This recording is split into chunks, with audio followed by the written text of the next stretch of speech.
inconsciemment, hein. Et encore une fois, si je devais le refaire aujourd'hui, je le ferais avec de tout mon cœur. J'ai aucun regret par rapport à ça. Je l'ai vraiment fait en conscience, du moins à la fin, tu vois.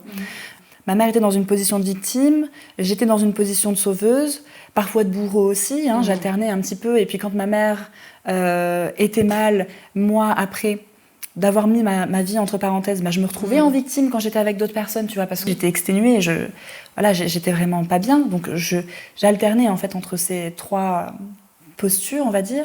Et quand elle est partie, finalement, il me restait plus rien. Quand on est dans une relation qui est toxique comme ça, on s'oublie, on met la personne en priorité et toute notre vie n'existe plus. Il y a que elle qui existe.